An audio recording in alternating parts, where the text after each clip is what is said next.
Hey everyone, just checking in with a little bit of an update. It's only been 10 days since I did my year since my diagnosis, but I had some changes in my treatment plan and just wanted to let you guys know what's going on. So I've been completely off steroids since last Friday, and I definitely noticed during the taper that I was having a lot of heaviness with my left leg, and I haven't really been able to run, which sucks, but the steroids also make me feel terrible and have problems sleeping. So, it's kind of like a seesaw you have to ride.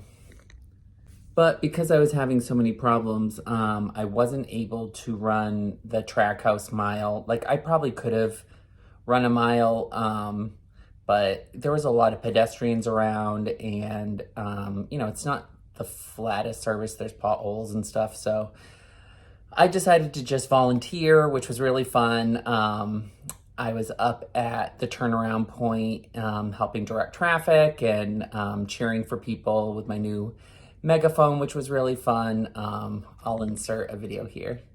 Oh, that is the siren, is us. Looking good, looking good. Nice and strong. Woo! Looking good through the turnaround. Doing great!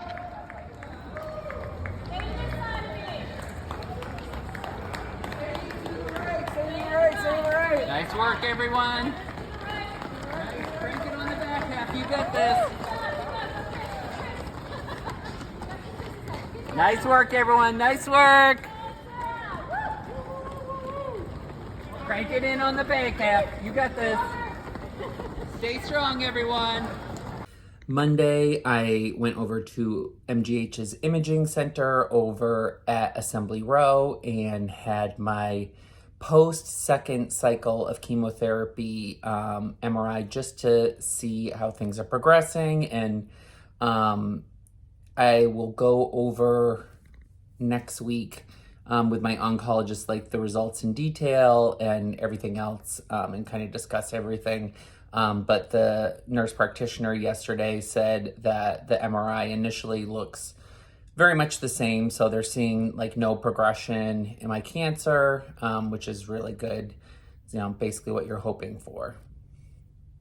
One little bit of good news, which, it doesn't really shorten the amount of time I'll be on chemotherapy, but I had thought that I had 8 6-week cycles, but it turns out I have 6 8-week cycles. So it's the same amount of time, but I will be doing 2 less cycles of chemotherapy, which, trust me, is a good thing.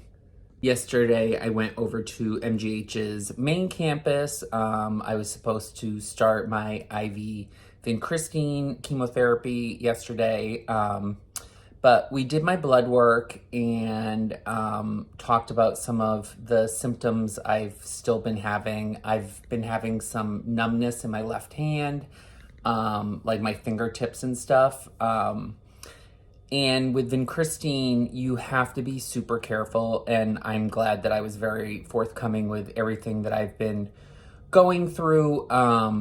So they were very concerned, and that kind of stuff can turn into permanent nerve damage. So we've decided to completely stop the IV portion of my chemotherapy.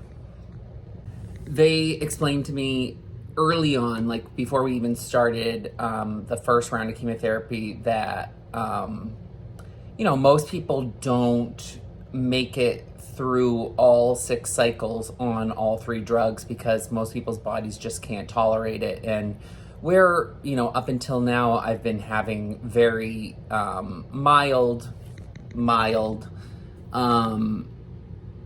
side effects of my chemo, I thought I was going to breeze right through it, but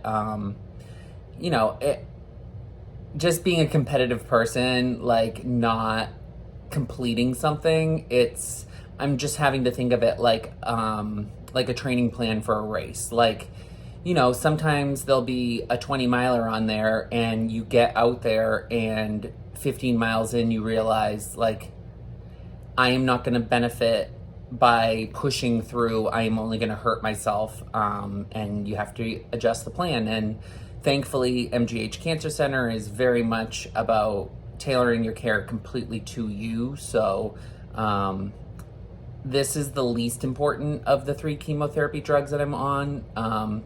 So they're not worried about it at all or what this will mean for my outcome in the end. But it was a little disappointing for me, but I didn't have to get an IV infusion yesterday. So hopefully I'll be able to stay off steroids while not getting the vincristine and continue through my chemotherapy like that, which would be really nice. I'm trying to start seeing Jenna again over at Fit to Function Recovery. We have a group class this weekend. I had something scheduled for yesterday, but then they put my infusion on for that day, which then did not even end up happening. So I had to cancel like my one-on-one with her, but I'm gonna reschedule that soon because it certainly helps with me building up my stamina and regaining as much mobility as I can. On that front as well, yesterday I asked my oncologist to write another referral for some PT because my initial PT was just post-surgical, so my mobility is very much different. We were just getting us back to walking at that point. So my mobility is different now. I have regained some more sensation and stuff, so I think it'll be interesting to see if she suggests some new exercise and stuff that can help me get ready, to go back to work and stuff, because eventually I'm going to need to be able to stand for 8 hours a day and, do a physical job. So it's going to take some building up of stamina up after I finish my chemotherapy. And the most exciting thing for me, this week I was in touch with Taylor from the BAA, who runs their adaptive and Paralympic divisions, and we talked about me getting certified as a para-athlete. So basically what will happen is when the registration for the BAA 5K, which is the Saturday before the marathon in April, basically I'll register as an adaptive athlete in the mobility impaired, and then they'll have classification people from World Para on site, hopefully, that will be able to classify me and see if I am appropriate to be classified as a para athlete, which would be amazing. So that's about it for now. I hope you're all well. Thanks for all your support and checking in. The response to the 1-year check-in was really amazing, and it was so great from hearing from all of you. Love you all. Have a great day.